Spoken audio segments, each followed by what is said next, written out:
Light the beam! Light the beam! Light the beam! Light the beam! Oh, light the beam indeed. Light the beam on what is going to be our tightest hour yet. Bang the drum. Welcome Bang the drum. into the... You know, they took the drum to Austin. Did you notice that? Yeah, they did. They're not doing it every game either. It's kind of like this podcast. The consistency could use a little bit of work. We need to spruce it up.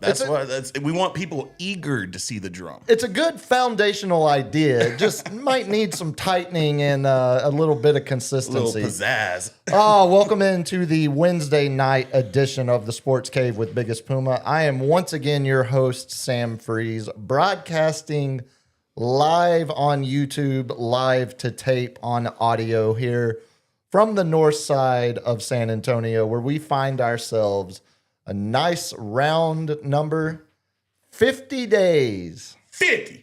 5-0.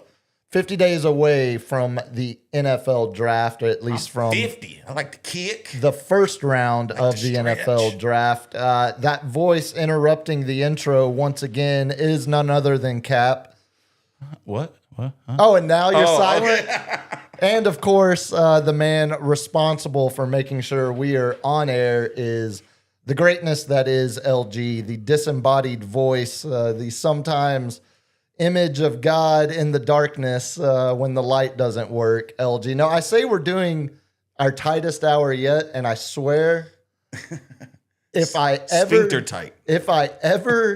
meant it in the past, I didn't mean it nearly as much as I do tonight because I have very, very good reason to keep it tight. We, yesterday, I think I mentioned this on Monday. Tight.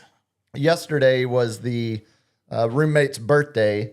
She spent it in the frozen tundra wasteland of Chicago. They actually had a winter? Go, shorty. Yeah, they're still It's your birthday. they're still pretty chilly up there. And judging by the phone call I got at about 1:45 a.m. last night, there's still a thriving bar scene in Chicago as well. I think she had a good celebration. She was not tight. She was loose. Yeah, a good, so to speak, a good celebration abroad, but she is flying back tonight. So I have the goal of being at the airport by 9:30.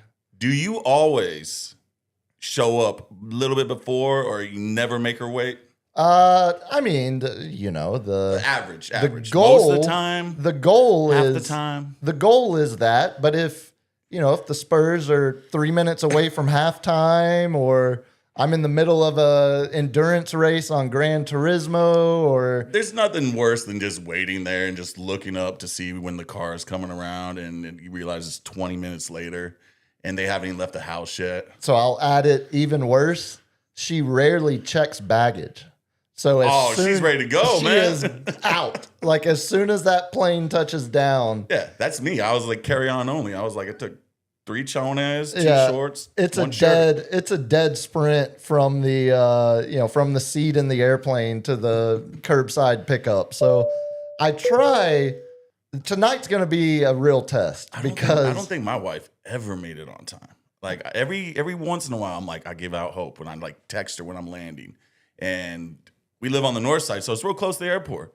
I'm like, it'll take her 5 minutes to get some shoes on. She doesn't get ready. so that's also the problem though. I mean, time we it out. we live smack downtown, but it's less than 10 minutes for me to get to the airport. Just hop on the highway and I'm there. So that also plays against my Better judgment. correct, because the whole time I'm thinking, it's a 9-minute drive. If I speed, it's a 7-minute drive. I've got time to. Maybe they're on the tarmac for an extra 10 minutes. I Right. can watch the end of this quarter. These things are never on time. I've got enough. I've got enough wiggle room to start another Grand Theft Auto mission. It'll be fine. And then I die 5 straight times. Realize it's a lot harder than I intended, and before you know it, I'm a solid 20 minutes late. You find a cool jump and get sidetracked. You're, what if I can get my bike up there? Yeah, exactly. Yeah, I don't even accomplish anything. I just absolutely waste time, kind of like we're doing right now. Before we waste any more on this National Grammar Day, something this program struggles with at times. Grammatically?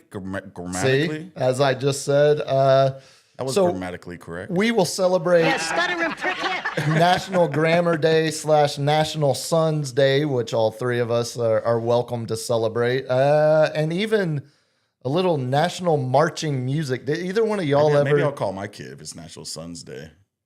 My dad didn't call me. Oh, buddy. What a dick. I mean, how many already? He's a Richard. 8, 10. He's Richard. That's what he is. You're not Bob Costas. You can't get away with that. 8, that was 10. Fantastic, by the way. Yeah, his name is Richard, and we call him Dick. I have that clip actually, LG.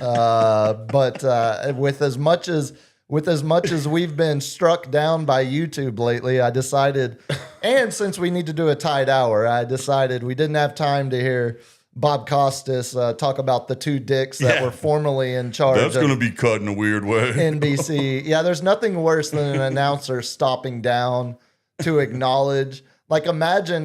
Those are two good dicks. Yeah, I mean, of course. And we're talking about the name. Yeah, Dick Ebersol and Dick. Keep us the other Dick, the lesser Dick.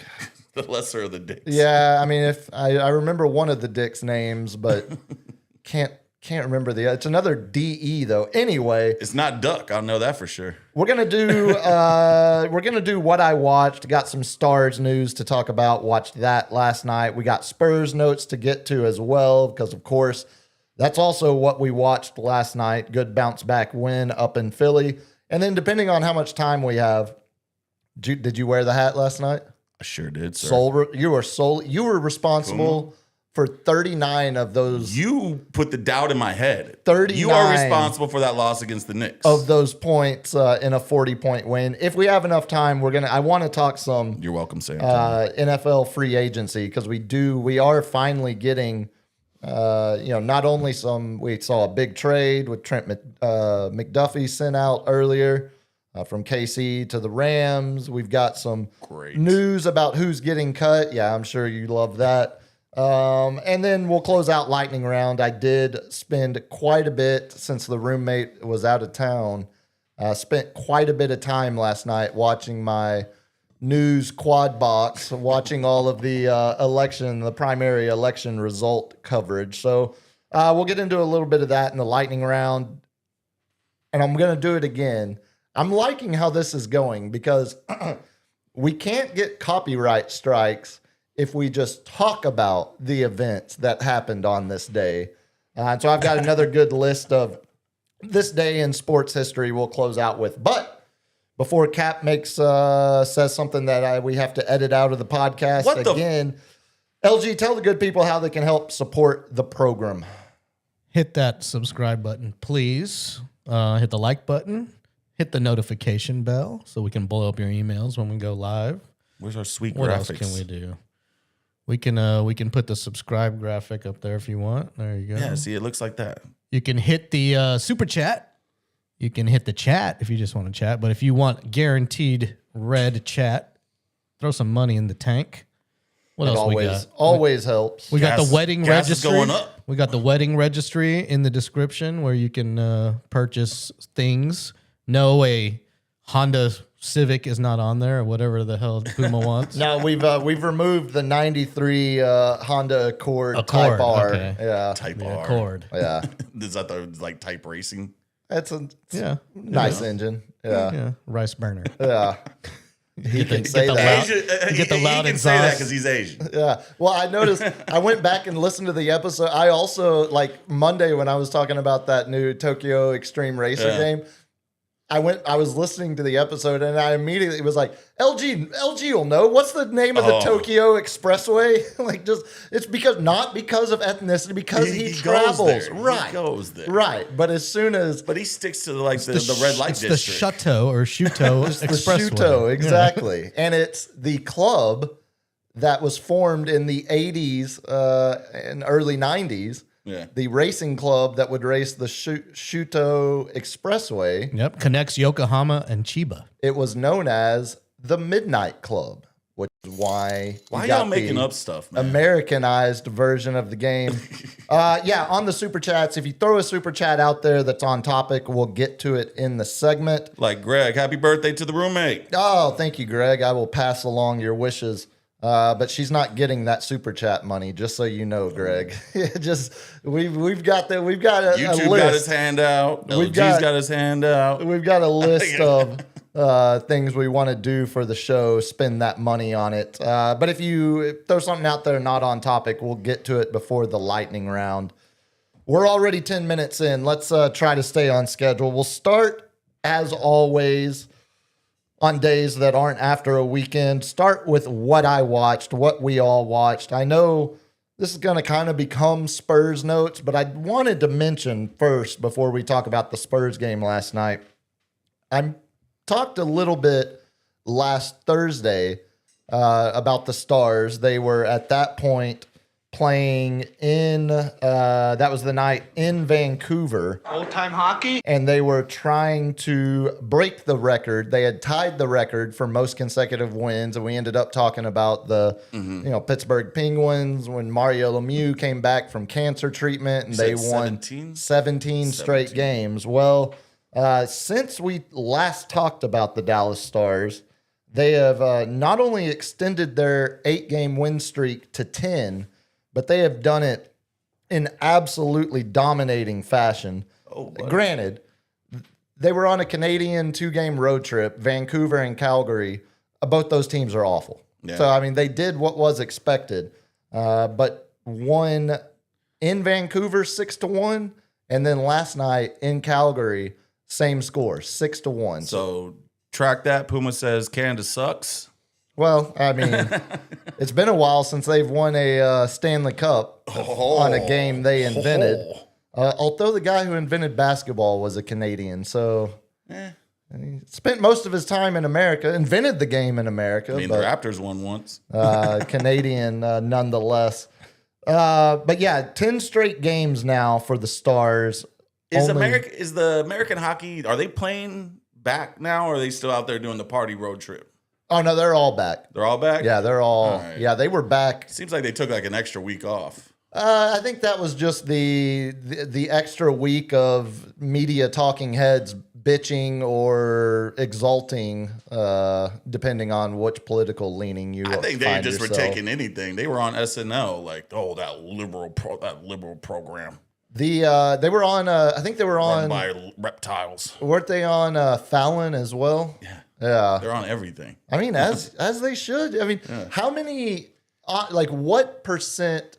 And granted, it's not like it's a massive percent now, but what percent knew about the Hughes family and the Hughes brothers before the Olympics? Very low percentage. Very Thank you, low. Jer. Very low That was percentage. a low percentage. Yeah, take every single appearance you can. Eat every single cold Big Mac in the White House. Do it all. Do That's it. got to be like the worst one, though. It's like I had to sit there for a State of the Union address. I that mean, nobody wants to sit through. Yeah, out of all. Nobody wants to sit and listen to 2 hours of anyone rambling. Yeah, it I don't doesn't care. matter. Yeah, it doesn't matter. I mean, an hour and 51 Maybe minutes. Matthew McConaughey, I'll listen to his little, psychedelic adventures. I don't know, It'd be a man. lot cooler if you did.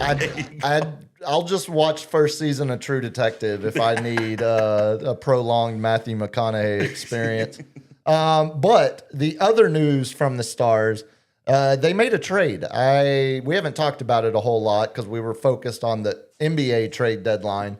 But the NHL hockey trade deadline is Friday at 3 o'clock, I think 2 o'clock our time. Stars have couple of massive injuries. Sagan's out for the whole year. He got injured early. They are now going to be missing Rantanen. Give me their position. Oh, Rantanen is one of their stars. He got hurt in the semifinal game in the Olympics. He's not long-term, but still a couple weeks away. Yeah. Another one of their guys, Radek Faksa, got hurt in the Olympics. We'll see how long he ends up being out too. But they clearly, before the injuries, had two real needs: a right-handed defenseman and potentially another winger, someone who can fill an offensive line, a third line, or even second line if they swing real big. But today, history will be made very soon for the Dallas Stars. Are they already up? Are you looking at the score? So no. They don't play. Their next game is Friday, back in Dallas against the hated Colorado Avalanche, the only team that they are chasing in the Western Conference. They got the best record, right? They do. Yeah, they're still. So that might be a must-watch game. Absolutely. 7 o'clock, 8 o'clock? Yeah. And always free on Victory Plus. You just got to download the app. In the Stars' 10-game win streak, they've cut the Avs lead from 14 points down to 6 or 8. I think 6. It's down to 6. Wow. Yeah, they've shaved it by 8 points. You get 2 points for a win, 1 point for a loss in overtime or a shootout. And obviously, when you're getting 2 points over the course of 10 straight games. Is it 0 points or negative points for a loss? Zero. Yeah, Okay. you don't get penalized. You just get nothing. But the history... Sounds like a whole bunch of participation trophies, if you ask me. Hopefully on Friday, when the Stars play the Avalanche, we will see the debut of their new right-handed defenseman they traded for earlier today, a dude named Tyler Myers. And it's not a name that jumps off the page. He's 36 years old.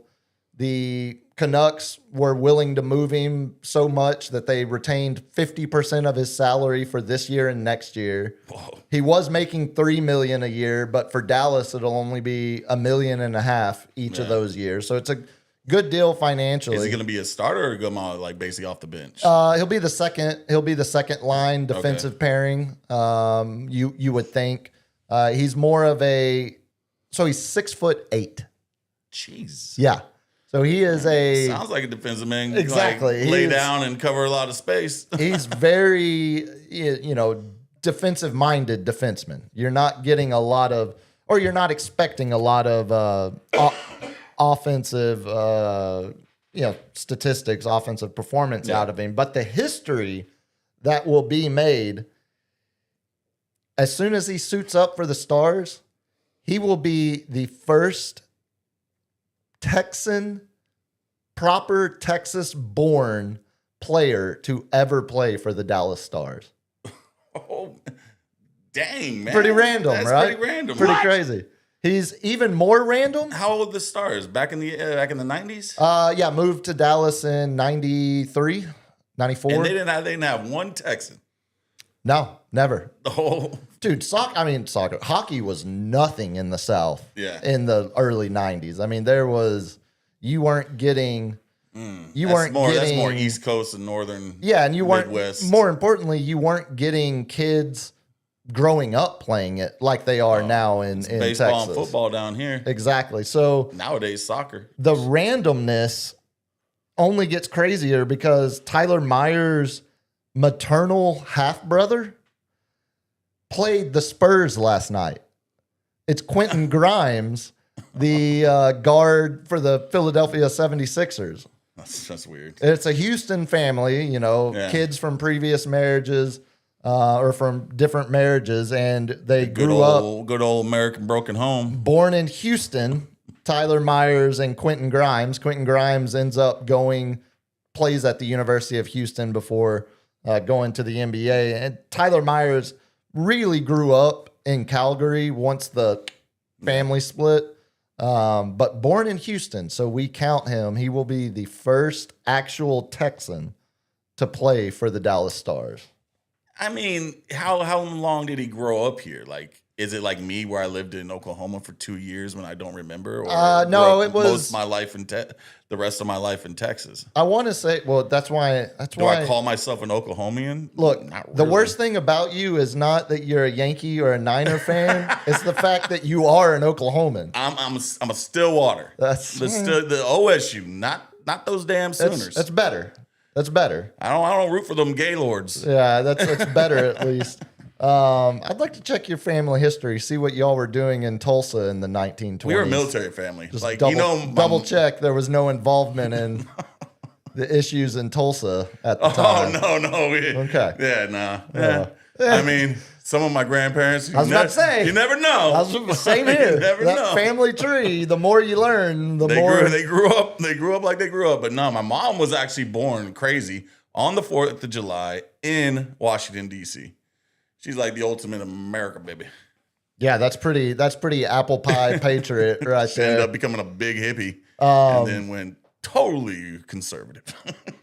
You know, As they always do. I was about to say They I always keep do. hearing. I had so many or not just relatives, but older friends, coworkers, people that are Gen X basically, and so many of them over the weekend, telling me happy birthday. They're like, have you got early onset Republican yet, or have you made the switch? Have you made? Then I'm like, well, I'm pretty interested in that primary runoff. We'll see what happens. But no, not yet. To believe it or not, you want to talk some Spurs? Let's go ahead and do that. Let's not Keeping it tight. trying to work. This one's for you, Steph. I know I'm staring. I feel like I'm not even looking at you because I'm just staring at the clock. Yeah. Oh, 8:26. Let's It only talk. takes you 15 minutes to get to the airport from here. Yeah, it's not bad. She'll be fine. 49-point lead at the end of the third quarter last night.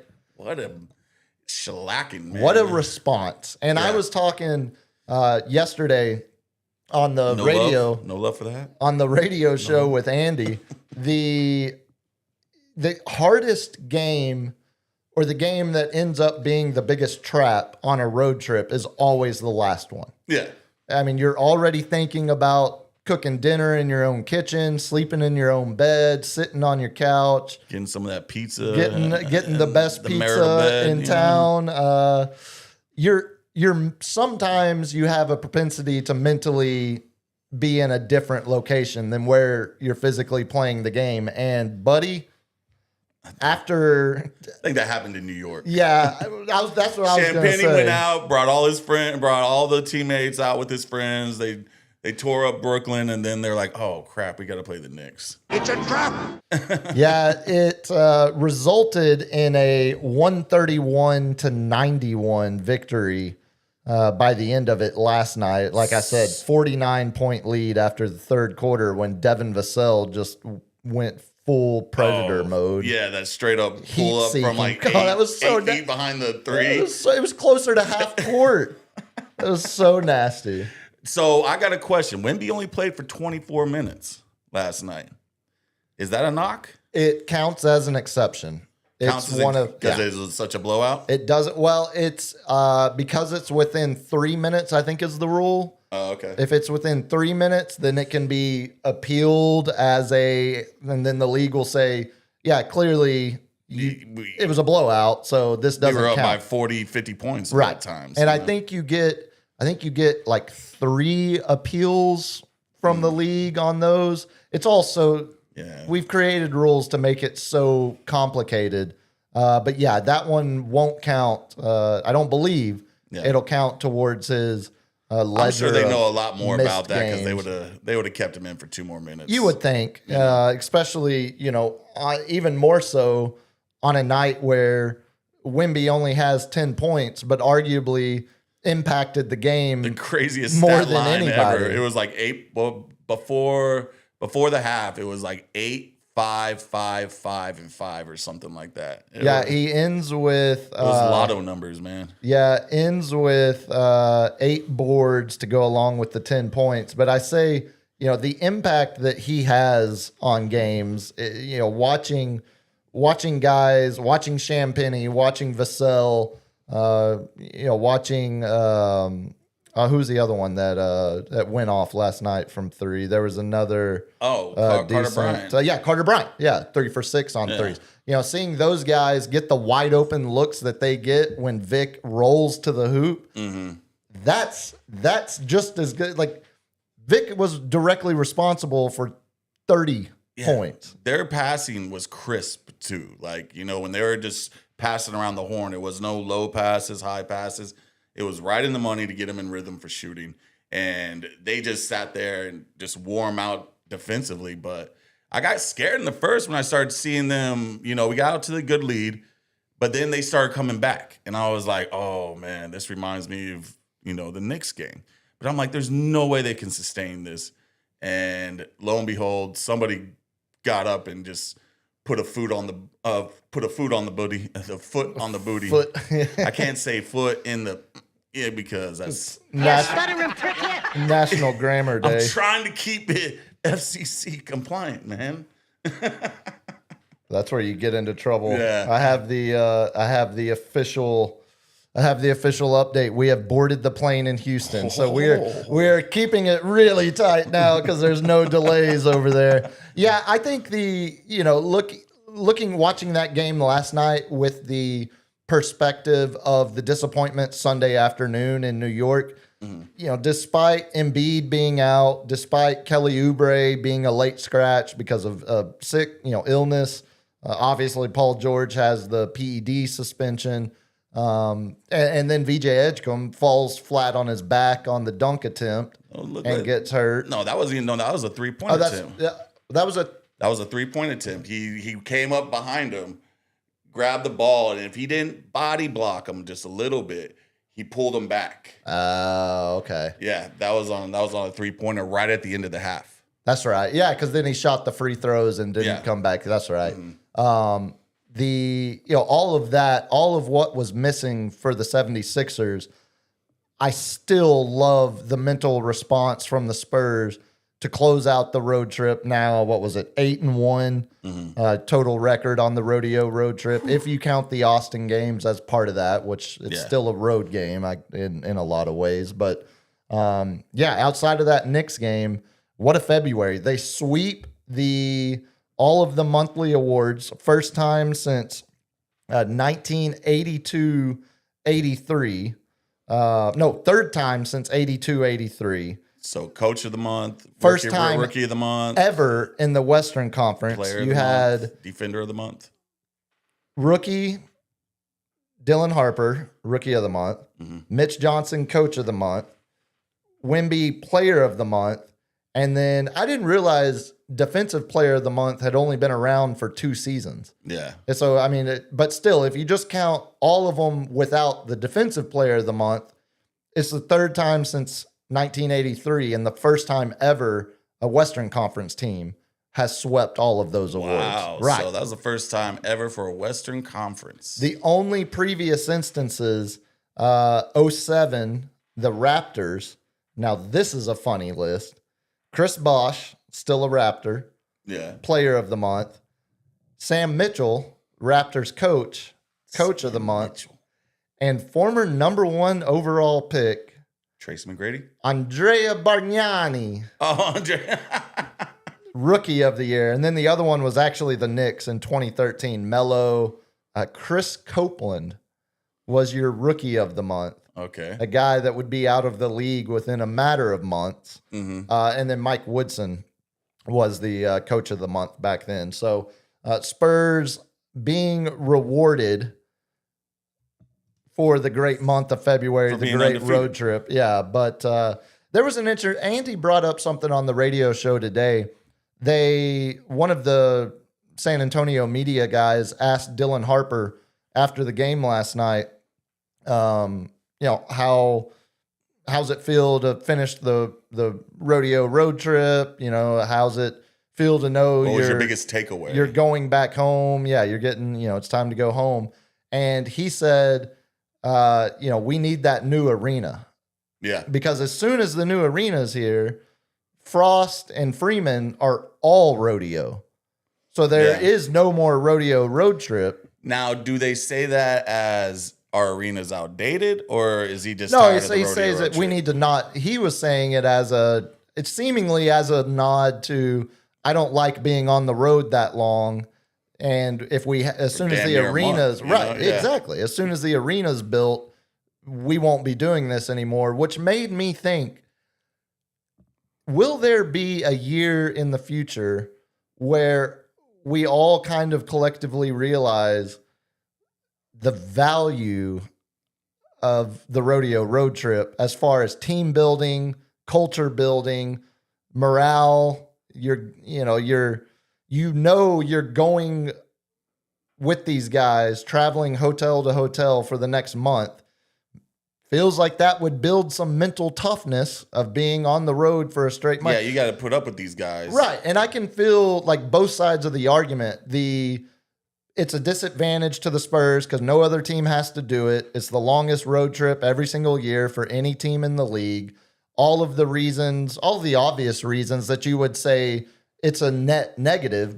But I do think the positives of this road trip over the history, over the course of Spurs history in the dominant years of the dynasty, So it always gets quoted as, that was the point of the season where it turned around. or we gelled, or we hit a different level, or communication got so much better. And I like this conversation. I like this point of debate because I haven't thought about it. Man, I'm gonna kick you right in the Richard. just wait till I we. swear to God. I've got a sniper who's about to start pulling drops of you, and LG is gonna just turn loose with them. Back in the day, it was trying to get the newcomers to buy into the Spurs way. Right. And try to, these are our three main pieces: Tony, Duncan, and Ginobili. And they all were such tight-knit group that you had to buy into their way. So, yes, that was a benefit back then to try to get the Steven Jacksons, trying to get, the Dickie Jays, all those newcomers that we put in pieces for to be like, hey, you got to kind of buy into our philosophy, our mentality, unselfishness. Nobody's a real star here. The team is the star. And it builds that more family culture, communal. But this group, this is the first time where we've all had nothing but draft picks and youngins come up and be so successful. They've been tight-knit before this. Yeah. So trying to keep them around, I know we're not going to keep every one of the pieces, but we should keep the collective core for 4 or 5 years. Oh, yeah. I don't see us needing to buy into a culture. They know what it is. They're setting the culture. They're setting their own culture right now. Yeah. I think I fall back on the more common sense of, no, it's a net negative because no other team in the league has to go on the road for an entire month. Exactly. I think that's where I still fall. Oh, I definitely fall on that. But if someone wants to continue to try to convince me that the rodeo road trip is a part of Spurs culture, is a part of the Spurs way, and is a main driving force in causing that gelling of the team year in and year out, I do think there is some truth to that. But I also think it'll be really nice to not have to live in a hotel for a month straight. And I remember injuries coming on the rodeo road trip. You always used to get one injury from somebody because they're having to travel. We should have someone do the math on just NBA injuries as a whole of whether they happen more to the home team or the away team. Because I would be curious because that makes sense. Why don't you get your AI overlords to figure that one out? Yeah. That's your Chat GP Tizzle assignment. See what Chat GPT can tell us about that. Because again, it's things that seem common sense, but I think we need some data to really drive it home. I think a few of those players that came over and wanted to be stars, wanted the big paycheck, they had to buy into the humility, the humbleness of the Spurs, starting with Tim Duncan, So the road trip helped for those certain players, but we don't need that now. Not for the foreseeable future. No, and you mentioned the core group, the group that's going to be together for the next 4 or 5 years minimum, pending the Spurs making any kind of big picture or Keldon seems like he's loving the fact that he's the sixth man. Oh, I think Keldon's the sixth man as long as Vassell, if he keeps knocking down his shots, it seems like he's enjoying the ride. We're going to talk about him in a second because he is, him and De'Aaron Fox are the two names that do get included in online general manager trade ideas. Yeah. Just because of their contract numbers. But I want to talk about Vassell here in a second. Mentioning the group being together that you're going to see for the next 4 or 5 years. How crazy is it that in such a short amount of time, the Spurs now have enough depth to win a game by 40 where Wemby only scores 10 points? Yeah, that's crazy. That's insane. No, I mean, thinking back to Wemby 2 years ago, 3 years ago, rookie Wemby, second year Wemby, and now this roster, I think that going back to our preseason, predictions on this team where you were rightfully a lot higher on them than I was, and a lot higher on them than most people were. I was really high on Steph Castle. I really thought he was going to make a crazy jump like we saw the Kawhi Leonard jump. And it was just 1 year, all of a sudden we've seen took that. off. We've seen Dylan Harper be as advertised as the number 2 pick. He had 22 off the can bench finish last with night. both hands. so to Julian Champagny showing more consistency.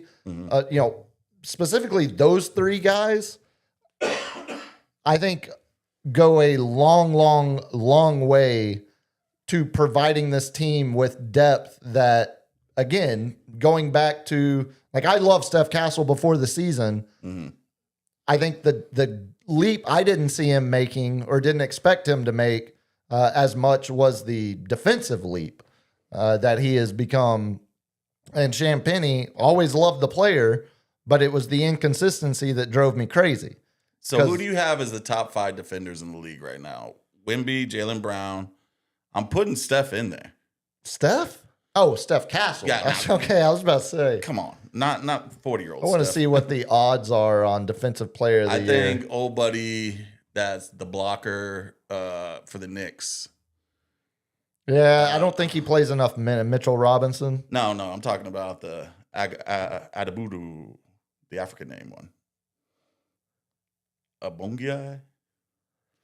OG Anunoby? Anobi, there you go. I don't know. I just love. He just sat here and just saw me struggling. No, and because you're just like, keep it going. I'm trying. I was trying to get on the same page. Man. The season award odds here, defensive player.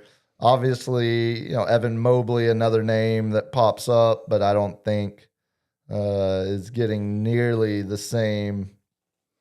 Do you want to see where Keldon is? Keldon's moved up solid second behind Naz Reid for 6th Man of the Year award. And that gap's getting closer and closer. If we get number 1 in the West, we're going to see a lot of awards being handed out. So your defensive player of the year, Wemby's odds are so astronomically higher than the next closest. And the next closest, I don't really think has much of a chance of closing that gap, obviously, unless Wemby misses the games. Wemby is minus 900 as the favorite to win defensive player of the year. Chet is second. Oh, Chet plus 650. But then the gap between Chet and third place, Rudy Gobert third, plus 3,500. wow. So, I mean, I think It's a 2-dog race and one dog's way and ahead. and it's really a one-dog race. What's Steph Castle at? Oh, no, he's nowhere close. And that's where it's like we're pumping the brakes on that because he's not been a top 5 defensive player in the league, but the leap has been huge. He literally can guard 3 positions. Okay. Outstanding. At the same time. Yeah. Yeah, just all like we actually only put 3 people on the court Yeah. when he plays because he can just cover so much ground. Wemby's as they were talking about, sweet Bob Costas was talking about yesterday, besides talking about the dicks, he just roams around. He's just a floater. He just sits there and just doesn't guard anybody. We play in a zone, and we switch, and we put Stephon Castle at the top because he can take care of the point, the shooting, guard, the point forward if necessary. Man, he's not even top 15 on FanDuel odds. That's a damn shame, dude. Yeah, I mean, the guard, if you just want to compare guards that are on the list ahead of him, both the Thompson twins, Asur and Amin, Derek White, obviously, with the success the Celtics are having. Surprisingly, Jaylen Brown isn't in the top 15 either, which I wouldn't have had him top 5, but I would have probably had him top 15. Dyson Daniels reigning. So that's just becoming more of a big man award now. It always had been, like But Dyson. like Crawford didn't. Well, not was it? Crawford was 6 man. Dyson, that was Crawford. Dyson Daniels, who led the league in steals, won it with the Hawks. And you had, even when Draymond is not, he's a big man, but not like Wemby or Chet or Gobert or anything like But that. he's still body a center and point forward. Exactly. Those are his two. Evan Mobley won it. He was a That's big what I was man. thinking. Yeah, with the Cavs. So, the depth on this roster where all of a sudden, the Sixers, again, they were missing a lot of people, but you blow out a team in the NBA by 40 points when Wemby only scores 10. That's pretty impressive. Wemby only scores 10, but like you said, 8 rebounds, 4 assists. A lot of those, how many of those 3 assists steals. were on 2 that led to 3-pointers? Yeah. Or a hockey assist She where should it get was half an assist. a pass, a pass and then another 3 pass. steals, 6 blocks, and he's not even the highest point plus minus when on and off the court. He was 41 plus. You know who was higher than him? Steph Castle? Vassell. Oh, well, yeah, 43, Vassell because he was lighting it up. Yeah, Vassell, what did he end up shooting? 6 of 8 on threes last night, almost a point a minute, 22 points in 23 minutes. It's crazy. He is the one, that's where I say I want to talk, circle back to Vassell. When this team is playing their most dangerous basketball, it's when Devin Vassell, he doesn't have to go 6 for 8, but he needs to take 8 shots, 8 threes, And hit 50%. and if you hit 4 of them, it's such a different team. And that it feels like Because they can't crash the middle with Wemby. exactly. It spreads the whole floor out. It provides so much more spacing on the offensive side, which again, we were talking about it on Monday night, talking about the loss to the Knicks. That's what separates playoff series. That's what separates teams in the playoffs. When all of a sudden the Spurs, last night they were 18 of 45 on threes. That's exactly even 40%. yeah. It's not just about the 54 points that they scored behind the 3-point line. It's about how much space there was on the court that allowed that many good looks from 3, which is where And good passes. and Exactly. enough where you're not sitting there giving up, what was it, 20 plus turnovers last it was game? 22 against the Knicks. That led to 24 points. Yeah, that's where as things get more compact and tighter in a playoff series and more physical, that's where you have got to have the shooting threats on the outside, especially when you can put Champagnie on one side of the court and Devin Vassell on the other side of the court, and all of a sudden that defense is stretched, opens up all of that lane for Wemby to operate, or if they continue to sink on Wemby, all of a sudden you have 2 bona fide threats on either side for him or De'Aaron Fox or Steph Castle to distribute to on a pick and roll. Or Carter Bryant, which I love the fact that you took the wind out of my sails. I'm like, someone must be listening to us, man. They sat Barnes and put in Carter Bryant. You were so excited to take credit for Carter Bryant getting playing time over Harrison Barnes last night. I just wanted to take credit to where I saw the weakness, but then he's like, Harrison Barnes injured. And I'm like, is he though?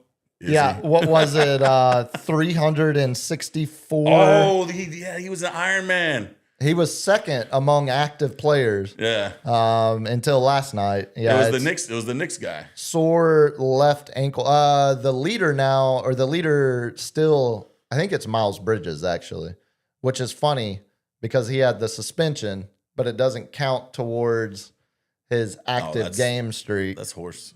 Yeah, That's exactly. horse doo-doo, man. I'm waiting on Luke Cornett's blog post about Miles. No, I'm kidding. Good for NBA Miles Bridges active streak. Yeah. Yeah, I'm pretty sure that's who I read. But it's basically, from what I saw, is everything. His 3-pointer is getting more polished. His crashing the boards is ridiculous with his absolute hops. He can sit there and get a alley-oop.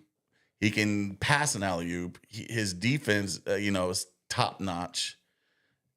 We need him right now. If Barnes is not knocking down threes, we need him. Barnes coming off the bench, hopefully maybe getting that veteran presence with the younger guys, with Keldon, to kind of like, hey, let's play bully ball. Let's go down here and Cornette got the message. Yeah. Little cheap shot on Wemby. He sat there, fist to block it. He didn't do a hand. He did straight fist over the dude's shoulder. Well, got a flagrant. Yeah, I was about to say. All right, good job. Yeah.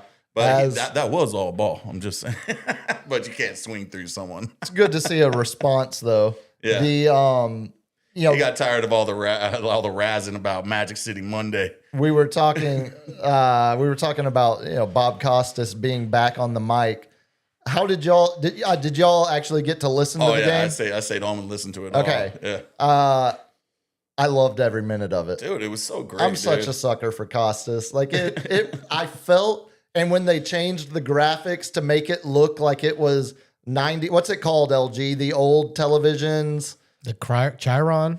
No, well, that too. They changed all that. Where it's like to they match. had to put the bulb in it. Yeah, it's like the TVs. old TVs that you can only run your Super Nintendo on those old TVs, the 90s television. coax. You're talking about the 4:3 aspect ratio? No, it's like RFD or something like. Yeah, it's there's something more red with in the face. There's something with the lighting to those old TVs because they're not.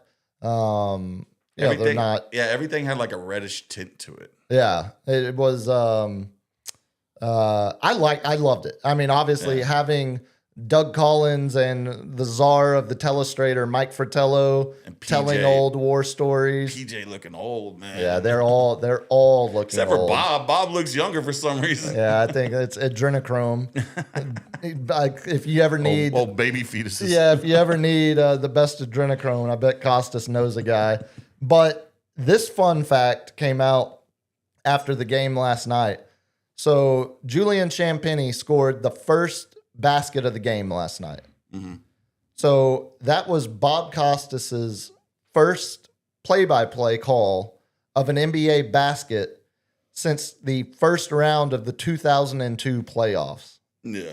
The last 24 years ago was the last time Costas called an NBA game.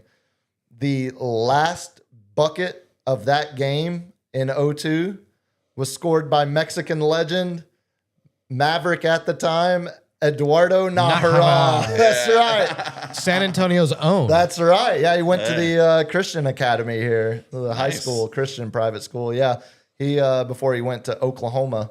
Yeah, Eduardo Nájera. I distinctly, like, as soon as I read that stat last night, that was sophomore year of high school, me watching, in DFW, watching Mavs playoff games. I distinctly remembered, like, exactly what that was. As soon as I went back, I was like, well, who was the first round opponent in the 0-2 playoffs, Mm-hmm. But yeah, it's good. I think they're going to do a few more Yeah. of these games because Costas even alluded to it, besides when he was getting graphic about male anatomy. He alluded to the fact that it shouldn't have been Names him. are Richard. You can call him Dick. My little brother's named Richard. I've never once called him. Well, I've called him A, but not. Wait, hey, isn't Dick supposed to be coming on? I forgot it's church night, and we tight hour. Tight hour. I thought Next week. I thought I was gonna be able to get them on at like 9:30 after church, but now, I'm like, oh, we got the little Dick on right now. in fact, we're already up against it. We're gonna have to cut the main seggy. The Costas mentioned it. It should be Marv Albert doing Yeah. the play-by-play, Yeah. but he had a scheduling conflict. I think he. How you gonna do a scheduling conflict on like the one throwback game a year? I think he couldn't get the ball gag out of his mouth. And so Hey, don't kink shame they old had- Marv. No king shame. That's just I'm a reporter and I'm just reporting what I read. Reporting the facts, sir.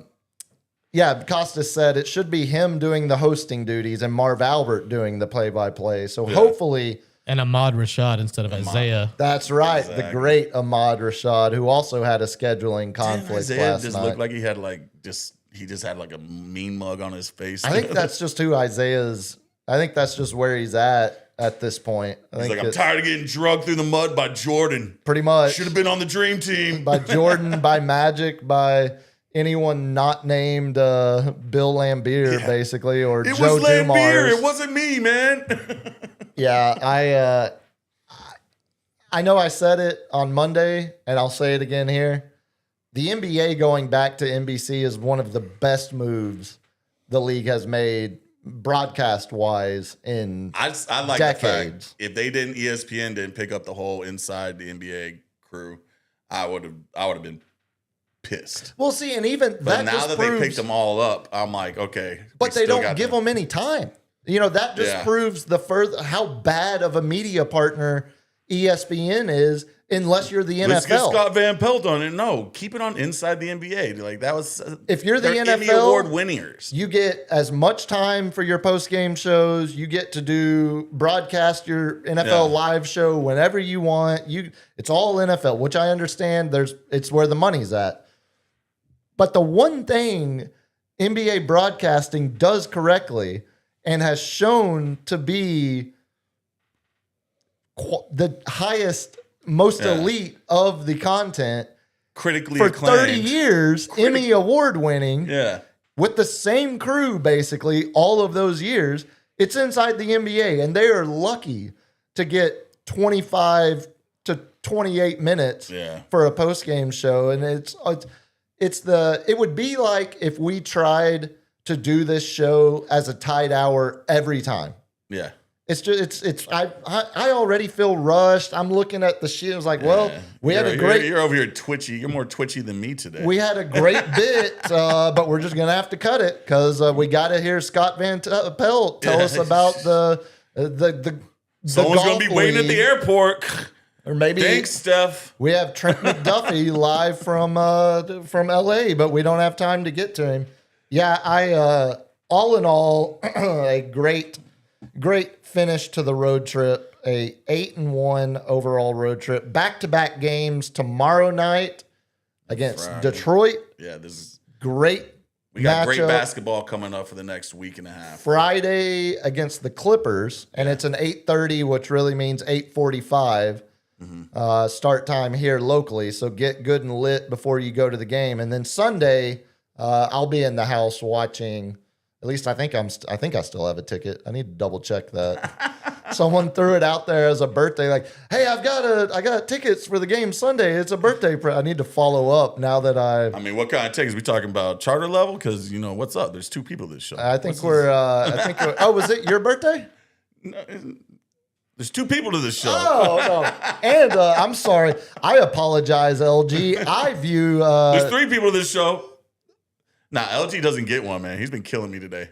Yeah, well, get used I'll be to there. it. Get to the point, Junior. To the I get paid to go to Spurs games. I don't pay to go. Oh, flexing.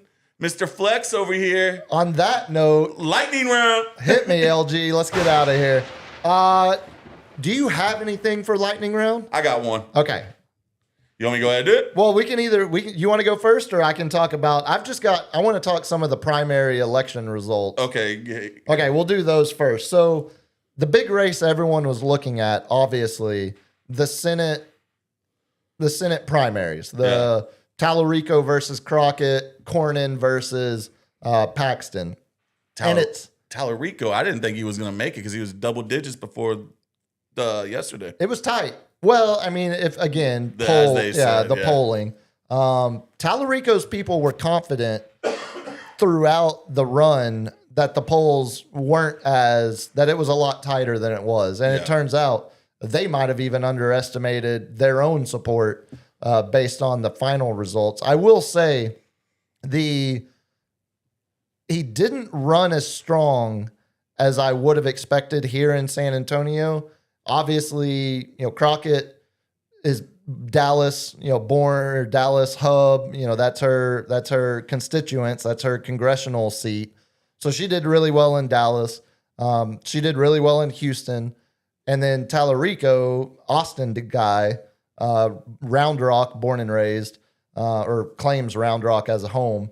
He did really well in Austin area, which if she's doing well in Dallas, DFW, and Houston, and he's doing well in Austin, that leaves San Antonio and El Paso as the two other big number voting areas. And it was tighter in both of those than I expected, which led to a tighter race overall. But he ends up winning the Democrat primary outright, so no runoff between them two. The established San Antonians, when you say Austin, some of them just gonna go the other way. Oh, 1,000%. Yeah. You know, As they should a lot of the time, to be completely honest. What do you think of Tallarico to begin with? I think if we're gonna flip it, well, do you think the loudest person in the House, AOC, Ilmar Omar, or even though she's Senate, right? No, she's House. She's House. Or no, I think she's Senate. yeah, she's Senate. Yeah.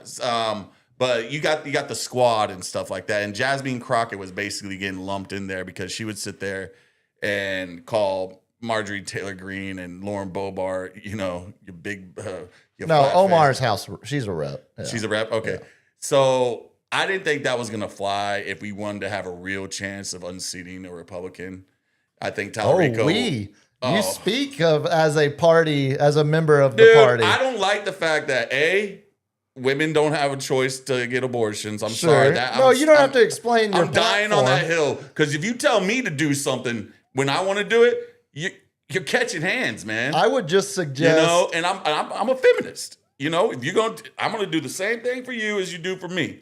Respect me, and I'll respect you. and I would say that party hasn't done enough for me to say we when I describe them. Yeah. But neither has it's not a. I don't look at him like, he also said he's willing to work across the aisle. Also, I voted in the Republican primary because it was more wheels off. I wanted to. I wanted to have more fun over there. Have a little more fun. I think as an independent, I'm a registered independent. I want more people outside the box, outside the thing. He didn't take big PAC money. I like that. And he wants to sit there and pass laws where stock can't be traded between, finance, elected officials. That should be a given. Everything that Trump does, you don't think whenever the Dow drops, the Dow is not 50,000 anymore. I don't think it ever got back up over it No, since she said that. I'm just saying, you don't think there's a little hey, I'm about to do something. You should take stuff out of the NASDAQ and stuff. Oh, of right course now. there is. I mean, that happens across that's anybody that has That should insider be a information. pristine offense. You would think so. You would think so. It's That's the Unusual Wells, the social media account that started just as a Nancy Pelosi stock trader. Yeah. But now it's expanded. You can see every single member of Congress. They have a tool, an app, or a tool on their app or on their website that you can see every member of Congress's trading history. Yeah. It's all of them because they're all getting the same information. And that's where people are like, oh, but what about the Democrat? If you hate, I'm like, I don't hate Trump. I hate the people who enable dumb behavior. Yeah. I was like, it's all the other people. I don't like getting that ripped off by piss me off. the ultra wealthy. Yeah, where's oblivious corruption right now. The Tallarico one is interesting because, as it relates to this race specifically, yeah. It feels like the parties have kind of flipped strategy a little bit. Yeah. Where, the Democrat that won the primary is the one that is, son of a Presbyterian preacher, who went to seminary like my little brother. I think he went to Southwestern, same seminary as my little brother. He knows he went to school for theology. Right, exactly. Mom, public school teacher. Yeah. That and the, his less of a seemingly, at least as a platform, Separates the church and state. well, he talked a lot about the Ten Commandments. Went on Joe Rogan, which is not nothing for a Democrat. Not to be scared to do that. But it's a bit of a different script than we've seen from the Betos Yeah. or Jasmine Crockett in this race that are seemingly way more focused on the divide Yeah. between the parties. And Tallarico's whole message of it's not a fight of left versus right. It's a vertical fight. It's a fight of the low fighting I'm upward. representing a group of people, not the singulars, the tens of people. I'm representing the thousands and the millions of people. And that's where it's a different message from a statewide Democrat than we've heard in a while. And it's one based in, religious conviction, which is interesting when you look at the other side of this primary, where now we're going to have Paxton and Cornyn going into a runoff together. They're going to do a runoff? Yeah, 12 more weeks of them fighting each other. Trump put out the tweet today, said he's going to announce, he didn't endorse either of them before primary. He can't lose. So he said he's going to endorse one of them soon. Yeah. And he hopes for whoever doesn't get the endorsement to drop out. Oh, yeah. So they don't tear each other apart. He just said, you should drop out. Of course, just right. drop out. Which I don't think if he endorses Paxton, it would be crazy to think that the incumbent in Cornyn would drop out. But I think that would be way more likely. Ken Paxton's not dropping out of this thing. And I think the national Republicans view Cornyn as the better candidate to go up against Tallarico, because then Tallarico is trying to steal some of the Cornyn supporters, because Cornyn is the more moderate between him and Paxton, which is what Tallarico is trying to be. So if you just start to piece together the puzzle, I think there's going to be more national Republican support for Cornyn as we go through this runoff than there is Paxton. But history would tell you when the incumbent loses in the primary, but it goes to a runoff, or even when the incumbent has to go to a runoff, it usually flips to whoever is the new guy, which would be Paxton in this case. So it's going to be really, really, really interesting. I would say the odds of Tallarico winning are still at best 20%. And I think that's probably high. It's probably closer to 10. Just thinking about the stain of that letter next to his name and the color behind him. You know why we have that thing is because we had to listen to Beto, but he has such not a radical message that's going to scare off Republicans. He's got some radical. He's got some radical take away the Ten Commandments. I mean, but he's not sitting there trying to do an all-out assault rifle or long rifle ban. Oh yeah, it's not quite. It's not quite as in your face radical. And it was all in the taxes he wants to propose are pretty radical for a lot of average Texans. But those average Texans need to realize that they affect you. Not they're affecting the billionaires. You get the savings. We all aren't billionaires. I don't think there's one billionaire listening to this show or much show. Problem with both of these parties, not yet. The problem with both parties is they listen always to their own Illuminati shows. The system is built around you convincing people to constantly vote against their interest to keep you in power. So we'll see how that one goes. But I'm curious to see who gets the endorsement and what happens next there. Elsewhere, Chip Roy gave up his seat because he's running for Attorney General to replace Ken Paxton.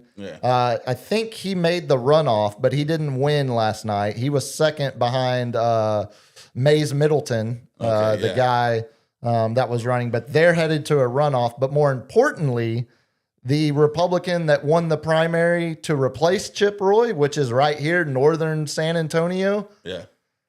Former Tex, Big Tex himself, baby. Teixeira. Mark Teixeira looks like he will be a U.S. representative because that district is not a bought and paid for mouthpiece. Not going to swing blue. Yeah, and he's the only connection. I mean, he played for the Rangers for 4 years, 5 years. He played more for the Yankees than the Rangers. If y'all have short-term memories. He played more for Georgia Tech than he did the Rangers, I bet. I bet it's close. But he did. I am forever grateful to him because it was the Mark Teixeira trade with the Braves that got us 9 players, 7 of which were on the first World Series roster for the Rangers back in 2010. If I got to hear a campaign commercial, I voted 99% of the time for Trump. And it was like, have your own views, man. So isn't that hilarious though? Because Cornyn is being skewered as a moderate Yeah. because it's 99% and not 100. And the 1% was the gun safety bill or Yeah. the gun, whatever you want to, the gun ban bill, the gun safety, the Common gun sense. health bill, Yeah. whatever you want to call it, that the Republicans and Democrats in the Senate worked bipartisan after Uvalde. Yeah. So the 1% where he's not 100% with Trump First off. was the gun bill after the shooting in Uvalde. So now Cornyn is a radical woke senator Yeah. because he didn't agree 100% of the time. It's all insane. All that 1% is if you find something that I didn't vote for him, well, that's the 1%. That's 1,000%. It's not 99%. It's just a get out of jail. Like, oh, well, I didn't really say 100% now, did I? Also, I kind of like a straight ticket voter. I Yeah. never trust someone that does 100% Nah. to begin with, like you said. If I don't know them, I'm not gonna. If I don't know that platform, their platforms or anything, I'm just not gonna vote.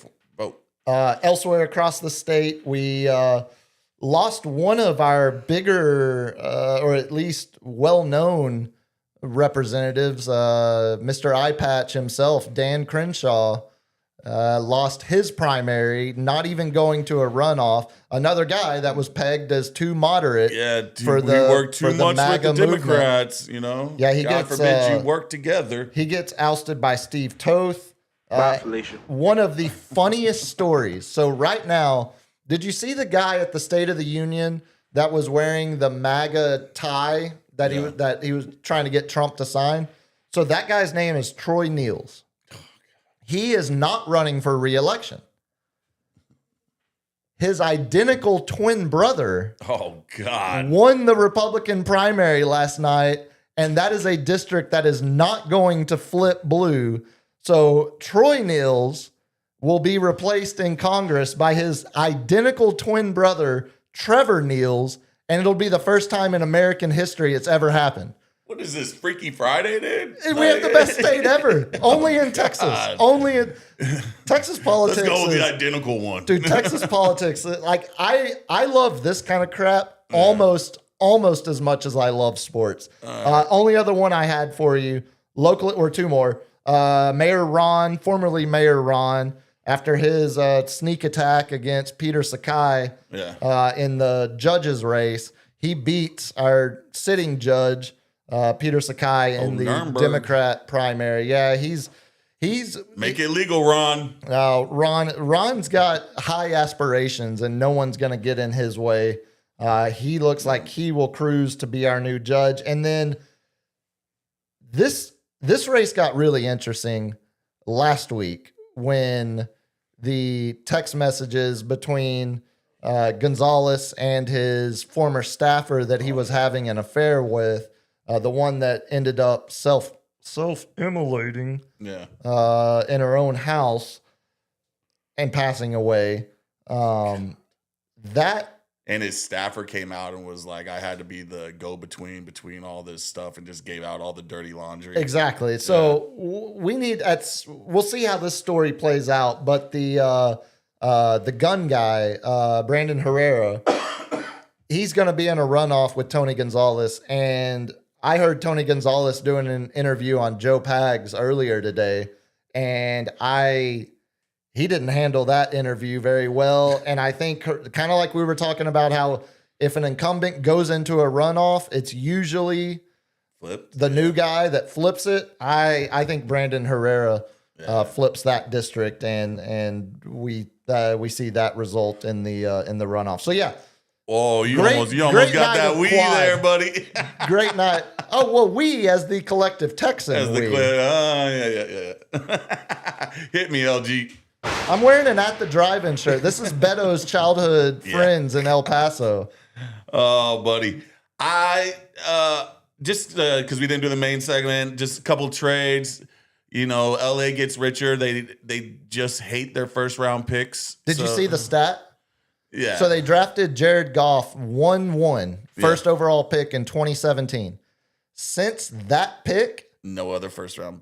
they've traded 9 of their 10 first round Yeah. picks since. The only one they picked was Jared Verse 2 years ago, the edge rusher. Yeah. They have traded every single one of their first round picks. They've won a Super Bowl. They've been in back-to-back NFC championship games. But they are selling out to do it. And But you know what? As a Cowboy fan, if you told screw the Super Bowl, if you told me Cowboys are going to trade 9 of their next 10 first round picks, but you're going to get back-to-back conference championship game appearances, you better go after Max Crosby. You're gonna have to give up one of those first round or both first round picks. we'll see. It won't be. It wouldn't be both. Then We'll they, see though. New England Patriots cut Stephon Diggs, just like Cardi B. She went over to JSN. Seems like Did you see what the number was going to be though? It was going to jump from 10 mil to 26.5 million. Yeah. So that was purely. They knew he was only going to be a 1-year guy to begin Yeah. with. then old buddy got traded. To Houston. David Montgomery. I don't know if we went into that one last. I think we last talked week. about that Monday a little bit because that to me is we talked about that when we were talking about Kyler Murray got released, as we all know. so if you're Kyler Murray, do you take the more money that you're likely to be offered from the Jets, or do you take less money to go to a place like Minnesota or Atlanta? Mainly Minnesota is the argument because Minnesota is more built to win. Kyler Murray takes the money. I think Kyler Murray. I think he takes the I think money. he's the Jets' next head coach or starting quarterback. Yeah, and now it looks like is it Malik Day or who? Malik Willis. Malik Willis is the hot name to go over to the Cardinals, or he gets the pick of the trade because he's asking like 25, 30 mil or something like that. I don't think he gets that, 2 years. but I bet he gets paid. He gets paid. I bet it doesn't. And the Niners are looking for a number 1 pick for Mac Jones, which let the Niners know. I told you were crazy when you said that back in the middle of the season when Mac Jones was 5-1 as a starter or whatever. Yeah, With as weak as QB this class, quarterback class is, not only in the draft but also in free agency. Look, hey. you might get that. Like I'm not as Everybody's trying to jump on that Sam Darnold, pay Exactly. him, like get him. You don't have to pay $40 million to a quarterback to get, success. which is why it's so much crazier now. The Colts tagging Daniel Jones. The more I've thought about that, A transition. it's tag. even worse. That's $37.5 million. Yeah, and we don't know if he's going to play. Well, we know Exactly. he's not going to play a full year. So what are you do? What are you doing? Like, I think someone's going to take it. This is going to be a fun month and a half before the Yeah. trade to see who's going to take a chance on these quarterbacks. Who's going to give up a number 1 for one of these guys? Max Crosby. oh my going- God, she's landed. All right, LG, See, like- hit me. We got to do one more. Sorry, sports. This day in sports history. I got Yankees for you on here. That's why I want to make Yes. sure we get it. 1913. The Yankees are the first baseball team to train outside of the USA. Do you have any idea what country it was? What year? 1913. 1913. Let's go ahead and go with Panama. You shockingly close. Whoa. Bermuda. Bermuda. Okay. Yeah. Very nice. Not too far off. 1927. Babe Ruth became the highest paid player in MLB history. Signs a 3-year deal worth how much per season? 1927. $110,000. Again, not too far off. $70,000 per season, but okay. still $70,000 in 1927.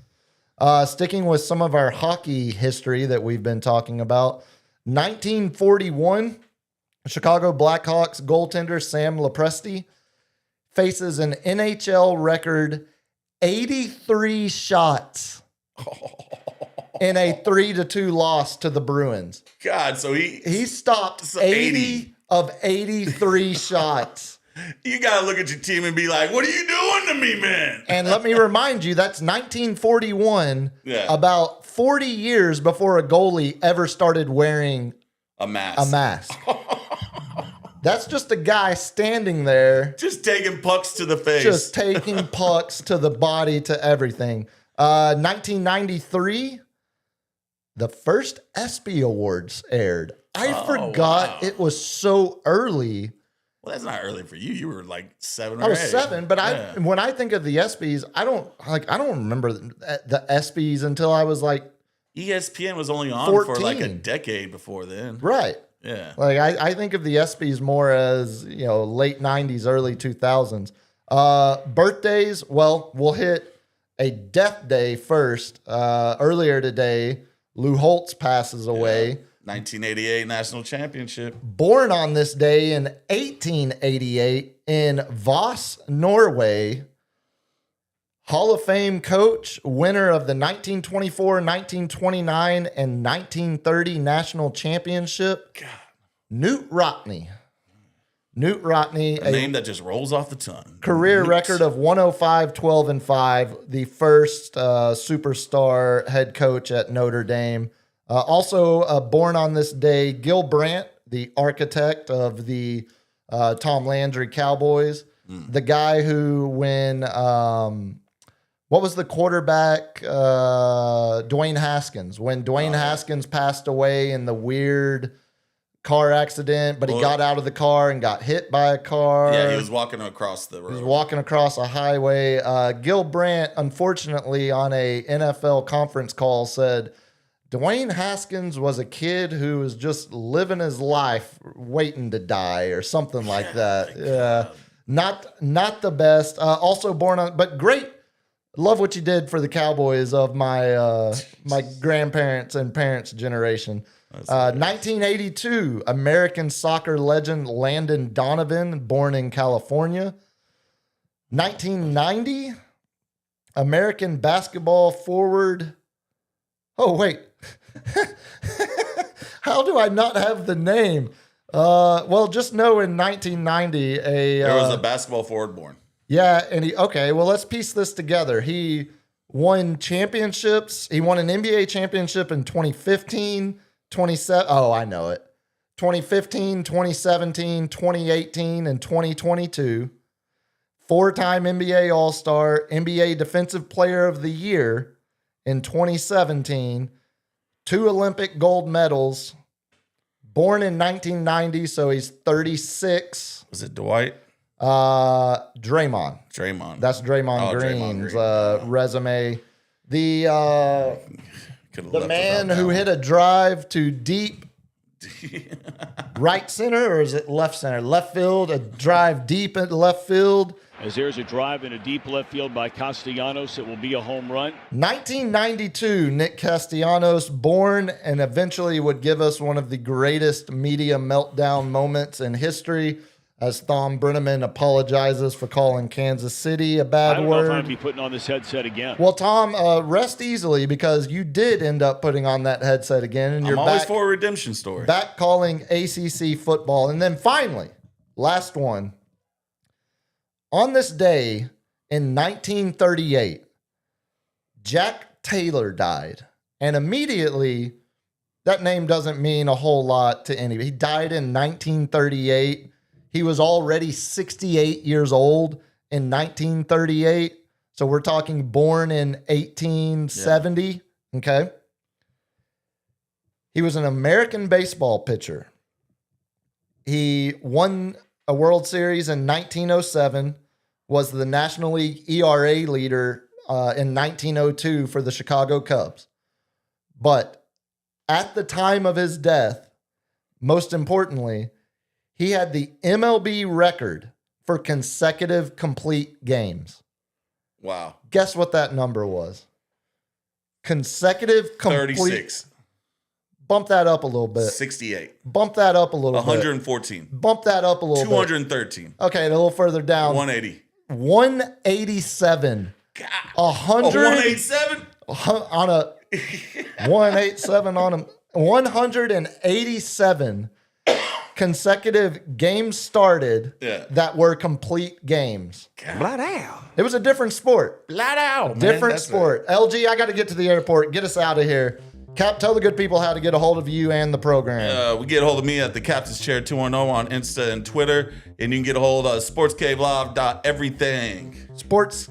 Sportscave.live on everything. There it is. Sportscave.live. LG, when's the next stream? Make the little stuttering Friday joke. the 13th. I'm just, Ooh, spooky. I didn't realize we had one of those coming up. Who cares? All right. Go pick up your wife. Yeah, get me on X at Biggest Puma, Instagram, biggest.puma. I'm off to the airport. Back on the air with Andy tomorrow on Ticket, hosting for Andy on Monday, and then we'll be back in the room Monday and Wednesday next week. Y'all have a good weekend. Peace. Let's do it. Come on now, Spurs!